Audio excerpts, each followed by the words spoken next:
नाज़रीन अस्सलाम वालेकुम, आप देख रहे हैं 4 टीवी दोपहर खबरनामा। ये सबसे पहले देखेंगे सुर्खियां।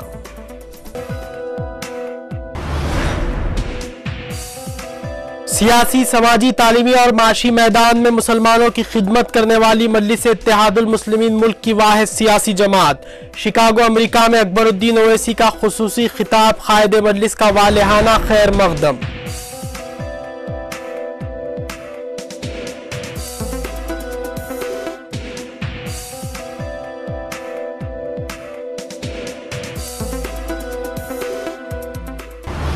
आंध्र प्रदेश के बशमूल अनकरीब 5 रियासतों में नए गवर्नर्स के तकर्रुरात का किया जाएगा ऐलान।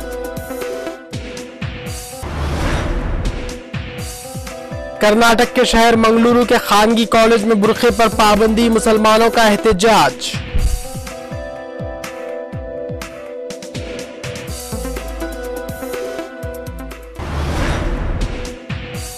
हिंद पाक के दाखिला सेक्रेटरीज की अगले माह इस्लामाबाद में होगी बातचीत। दोनों मुल्कों के शहरियों को वीजा की नरमी की सहूलत पर किया जाएगा गौर।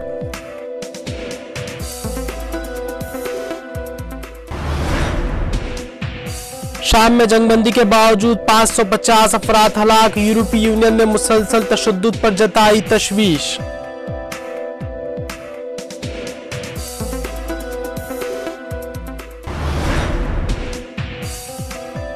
और बाराक ओबामा ने ओसामा बिन लादेन की हलाकत को बनाया इंतखाबी एजेंडा। पेनेटा ने कहा अल-कायदा को खत्म करना मुश्किल।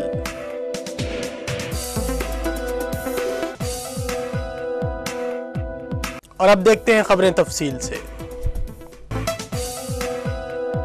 कायद मजलिस लेजिस्लेचर पार्टी अकबरुद्दीन ओवैसी ने कहा है कि मजलिस इत्तेहादुल मुस्लिमीन मुल्क की वाहिद सियासी जमात है जिसने गुज़िश्ता 50 बरसों के दौरान मुसलमानों की सियासी, समाजी, माशी और तालीमी मैदान में खिदमत की है। शिकागो अमेरिका में मुनक़िदा एक जलसे से खिताब करते हुए कायद मजलिस ने यह बात कही। इस जलसे का एहतमाम ओवरसीज़ फ़ैन ऑफ AIMIM की जानिब से किया गया था, जिसमें मुहिब्बान मजलिस की कसीर तादाद ने शिरकत की। कायद मजलिस का शिकागो के बैंक्वेट शोर हॉल में वालिहाना खैर मकदम किया गया। उनके खिताब के दौरान शुरका ने नारे भी लगाए। अकबरुद्दीन ओवैसी ने मजलिस इत्तेहादुल मुस्लिमीन की कारकर्दगी और रियासत आंध्र प्रदेश में मुसलमानों के मौक़िफ़ पर तफसीली रोशनी डाली। उन्होंने कहा कि मजलिस ने अपने सफ़र का जिस वक्त दोबारा आगाज़ किया था उस वक्त मजलिस के पास कुछ नहीं था। उन्होंने कहा कि मजलिस ने जिस वक्त अपने सफ़र का दोबारा आगाज़ किया था उस वक्त मजलिस के पास कुछ नहीं था। आज आंध्र प्रदेश में मजलिस एक नाकाबिल तस्खीर सियासी ताकत बन गई है जो न सिर्फ सियासी मैदान बल्कि हर मैदान में मुसलमानों की खिदमत कर रही है। मरकज़ ने 5 रियासतों में नए गवर्नर्स के तकर्रुरात के सिलसिले में सरगर्मियों को तेज़ कर दिया है। इस सिलसिले में बाज़ाब्ता एक फेहरिस्त भी तैयार कर ली गई है जिस पर कोर कमेटी के इजलास में फैसले के बाद इन नामों का ऐलान किया जाएगा। आंध्र प्रदेश, राजस्थान, गोवा, कर्नाटक, केरला में गवर्नर्स के तकर्रुरात के सिलसिले में श्रीनिवास तिवारी, CK जाफर शरीफ के अलावा मजीद 3 नामों पर गौर किया जा रहा है। आंध्र प्रदेश के गवर्नर ESL नरसिम्हन की मियाद जनवरी में ही ख़त्म हो गई थी, लेकिन मरकज़ ने नए गवर्नर के तकर्रुर तक उन्हें खिदमात अंजाम देने की हिदायत दी थी। कांग्रेस के रुकने राज्यसभा चिरंजीवी ने कहा है कि ज़िमनी इंतखाबात में उम्मीदवारों के नामों को खत्तियत देने का इख्तियार पार्टी हाईकमान के पास है। उन्होंने किसी भी किस्म की तजवीज़ पार्टी को इस सिलसिले में नहीं दी है। विशाखापट्टनम में अखबारी नुमाइंदों से बातचीत करते हुए चिरंजीवी ने कहा कि उनके असेंबली हल्के तिरुपति से मुतालिक भी उन्होंने हाईकमान को कोई तजवीज़ नहीं दी है। उन्होंने कहा कि वो पार्टी की इंतखाबी मुहिम के सिलसिले में मशरक़ी गोदावरी का दौरा कर रहे हैं। चिरंजीवी ने कहा कि कांग्रेस पार्टी को अवाम की ताईद हासिल है और ज़िमनी इंतखाबात में कांग्रेस पार्टी के उम्मीदवार कामयाबी हासिल करेंगे। కాంగ్రెస్ చేస్తున్నటువంటి అభివృద్ధి సంక్షేమ కార్యక్రమాలు ఖచ్చితంగా అధిక సంఖ్య సీట్లని గెలుచుకునే అవకాశాలు కాంగ్రెస్ కి ఉంటాయన్న ఆశాభావం ప్రతి ఒక్కరిలోనూ ఉంది। ఆ దిశగానే చాలా నమ్మకంగా కాన్ఫిడెన్స్ తోటి మేము ముందుకు వెళ్తాం। గెలిచే అవకాశాలు మెజారిటీ సీట్లు మనం గెలుస్తాం అని మా అందరికీ ఆశాభావం నమ్ముతున్నాం। దాంట్లో ముఖ్యంగా ఎవరైతే మీరు అంటున్నటువంటి సీట్లు ఎక్కువ PRP ఉన్నారు ఈ కోస్తాలో వారికి మరింత బ్రైట్ అవకాశాలు ఉన్నాయనేది ఈ సందర్భంగా చెప్పగలను। షెడ్యూల్ ఖరారైన తర్వాత నా యొక్క ఎక్కడికి తిరగాలి ఏంటనే దాని మీద షెడ్యూల్ ఖరారైన తర్వాత ఖచ్చితంగా నేను తిరుగుతాను। సచిన్ టెండూల్కర్ రావటం అని, రేఖా గారు రావటం కానీ వీళ్ళందరూ రావడం అనేది చాలా సంతోషం। ఆహ్వానిస్తున్న పరిణామం. మంచి కథ దొరికితే ఖచ్చితంగా చేస్తాం.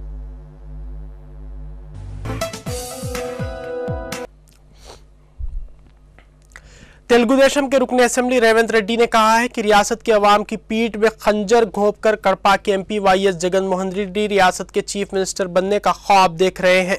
एनटीआर ट्रस्ट भवन में मीडिया से बातचीत करते हुए तेलुगुदेशम के रुकने असेंबली ने यह बात कही।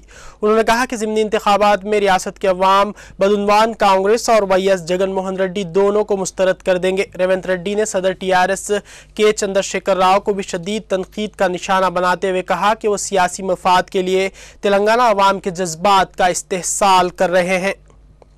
విచారణ చేయమని సుప్రీంకోర్టు న్యాయమూర్తి కానీ లేకపోతే హైకోర్టు న్యాయమూర్తి కానీ లేఖ రాసి ఒక శంకర్రావు గారి లాగా మీరు ఏమైనా హైకోర్టు న్యాయమూర్తికో సుప్రీంకోర్టు న్యాయమూర్తికో లేఖ రాసి విచారణకు ఆదేశించమని అడిగే ధైర్యం మీకు ఉన్నదా అని చెప్పి నేను ఈ సందర్భంగా అడుగుతున్నా.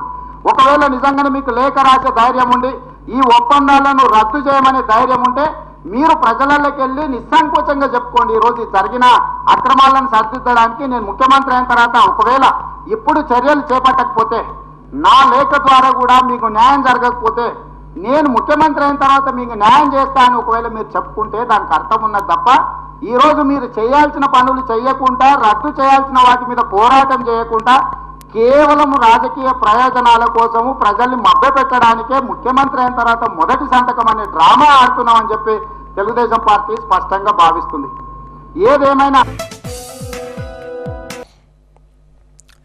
रियासत छत्तीसगढ़ में जिले सुकमा के मुखबिया कलेक्टर एलेक्स पॉल मेनन की रिहाई की कोशिशें तेज हो गई हैं। माविस्टों और हुकूमत के दरमियान बातचीत के लिए खासिदीन बस्तार एक हेलीकॉप्टर के जरिए रवाना हो गए हैं। माविस्टों ने यह भी कहा है कि हुकूमत की ख्वाहिश पर वो डेडलाइन में तोसी करने के लिए तैयार है।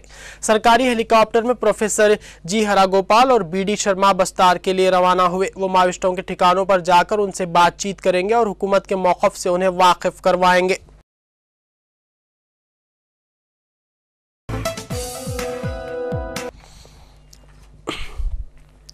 रियासत कर्नाटक के शहर मंगलूर के एक कॉलेज में बुर्का पहनने पर पाबंदी लगा दी गई। मंगलूर के खानगी कॉलेज में इम्तिहानात के दौरान मुसलमान तालिबात पर नकाब लगाने पर पाबंदी आयद कर दी गई। कॉलेज इंतजामिया के मुताबिक इस इक़दाम से नकल के रुझान को कम करने में मदद मिलेगी। ताहम मुस्लिम हलकों की जानिब से इस इक़दाम की सख्त मजम्मत की गई है। मुस्लिम तंजीमों के एहतजाज के बावजूद सेंट एलोयसिस कॉलेज के इंतजामिया ने ऐलान किया है कि वो अपने फैसले में तब्दीली नहीं करेगा।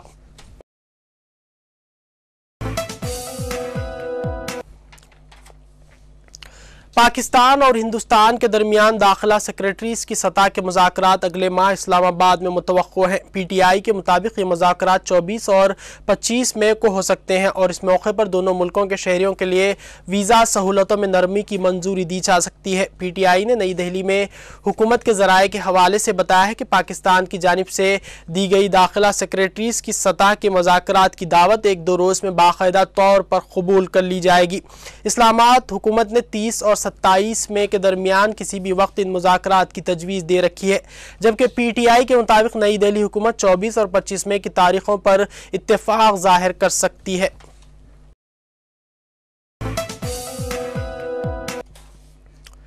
यूरोपीय यूनियन ने शाम में तशद्दुद के जारी सिलसिले पर गहरी तशवीश जाहिर करते हुए इसे जंगबंदी की खिलाफ वर्जी करार दिया है। उसका कहना है कि अक़वाम मुत्तहिदा के मुबस्सिरीन की वहाँ मौजूदगी में ये वाक़यात तशवीशनाक हैं। यूरोपीय यूनियन की सरबराह बराए ख़ारजा उमूर कैथरीन एस्टन ने एक बयान में फ़रीक़ैन पर जोर दिया कि हर तरह का तशद्दुद फ़ौरी तौर पर रोका जाए। उन्होंने कहा कि शाम की हुकूमत अपने फ़राइज़ पूरे करते दिखाई नहीं देती और शहरी इलाकों से फ़ौज और भारी हथियार निकालने में नाकाम हुई है।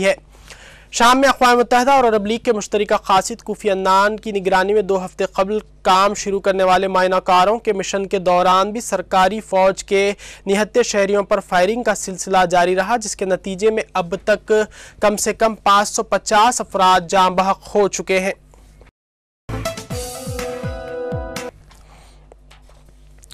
अमेरिका के वजीर दिफा लेवन पेनेटा ने कहा है कि अलकायदा को ख़त्म करना आसान नहीं है, लेकिन उसामा बिन लादेन की हलाकत से अलकायदा नेटवर्क कमज़ोर हो गया है। अमेरिकी वजीर दिफा ने लातीनी अमेरिका के दौरे पर जाते हुए तैयारे में सहाफ़ियों से बातचीत करते हुए इन ख्यालात का इजहार किया। उन्होंने कहा कि उसामा के खिलाफ ऑपरेशन से पहले और बाद में भी हमने ये कहा है कि अलकायदा ख़त्म नहीं हुआ है और उसको ख़त्म करना आसान नहीं है। ताहम मज़ीद कामयाबी के लिए हमें अपनी अहलियत के मुताबिक काम करना होगा ताकि ये हमारे मुल्क और दीगर मुल्कों के लिए खतरा ना रहे। उन्होंने कहा कि उन्हें यकीन है कि उसामा बिन लादेन के बाद अमेरिका महफूज हो गया है, इससे पहले महफूज नहीं था। वाज़ेह है कि इससे पहले कहा गया था कि अमेरिकी इंटेलिजेंस अहदेदारों ने उसामा बिन लादेन के मौत के बाद अलकायदा बुनियादी तौर पर ख़त्म हो चुकी है, लेकिन अलकायदा की इत्तेहादी जमातें अब भी ख़तरे में है।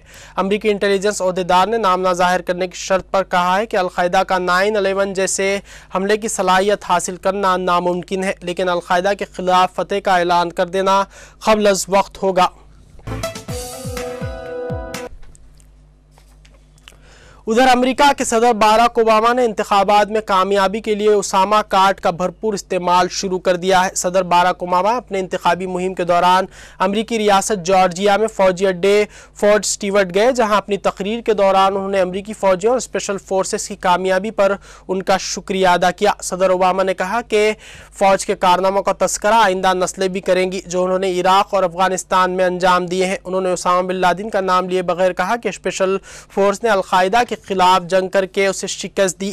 इंतखाबी मुहिम के दौरान democratic party Osama bin Laden की हलाकत के हवाले से एक वीडियो भी सामने लाई है। वीडियो में साबिक सदर बिल क्लिंटन को सदर ओबामा की तारीफ करते हुए दिखाया गया है, जिसमें उसामा बिन लादेन के कंपाउंड पर हमले का हुक्म देने की तारीफ की गई है।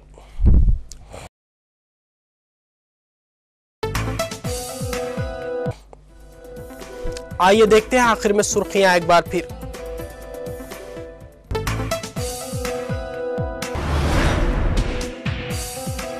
सियासी, समाजी, तालीमी और माशी मैदान में मुसलमानों की खिदमत करने वाली मजलिस इत्तेहादुल मुस्लिमीन मुल्क की वाहिद सियासी जमात।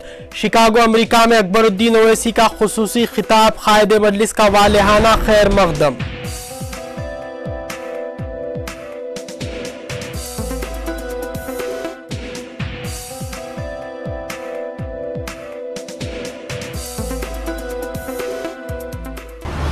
आंध्र प्रदेश के बशमूल अनकरीब 5 रियासतों में नए गवर्नर्स के तक़र्रुरात का किया जाएगा ऐलान।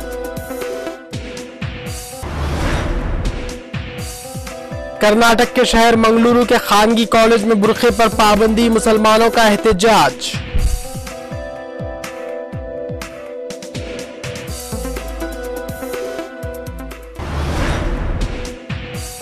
हिंद पाक के दाखिला सेक्रेटरीज की अगले माह इस्लामाबाद में होगी बातचीत। दोनों मुल्कों के शहरियों को वीजा की नरमी की सहूलत पर किया जाएगा गौर।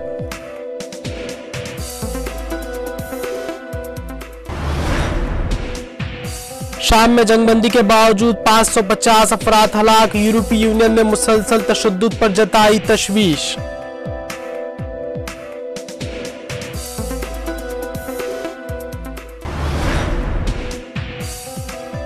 और बाराक ओबामा ने उसामा बिन लादेन की हलाकत को बनाया इंतखाबी एजेंडा। पेनेटा ने कहा अलकायदा को खत्म करना मुश्किल।